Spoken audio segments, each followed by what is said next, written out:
The revelation that Kazini might have had a premonition about his death reads like a biblical prophecy as the police tries to piece up clues of a complex murder investigation.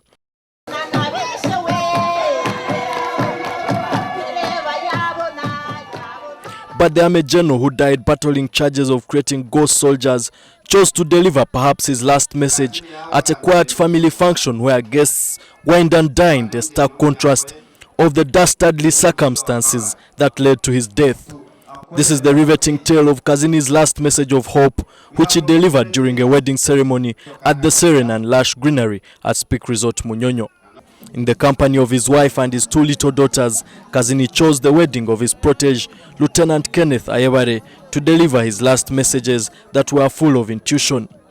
The man whose wedding Kazini attended on the 7th of November, when he spoke with subtlety, was a young man who, under his tutelage, had eluded death at the battlefront against the Allied Democratic Front in the treacherous terrain of the Rwenzori in the late 1990s. That life is a program that has got a beginning and an end. Kenneth was on his way from Beni in Congo with lots of files and data, when he mistakenly fell into enemy who disguised themselves as UPDF. The general also spoke of the moment when it was falsely reported in the media that he had been killed during the ADF war. 2000, some of you who were mature enough at that time, the biased Ugandan press informed their readers that I had breathed my last breath in London, that I had died. But by the time of his death, Kazini was a beleaguered man fighting charges of creating a brigade in the West Nile with plans to overthrow the government. It was also peculiar that the general, who was regularly admonished by the elite in the army for his modest education, chose to speak about his academic credentials he acquired later in his life.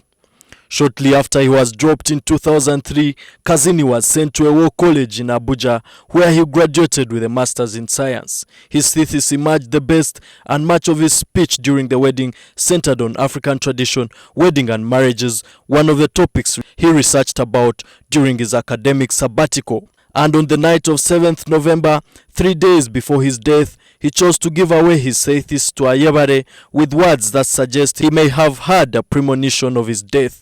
This is a document. You know, some of us, I wish you should keep it. If I'm not there anymore, you will also read somewhere. Because I started very well, and that would be history. Although calm, the foreboding that something bad was about to happen could not elude Major General Kazini as his death got closer. Emam Taizibwa, NTV Tonight.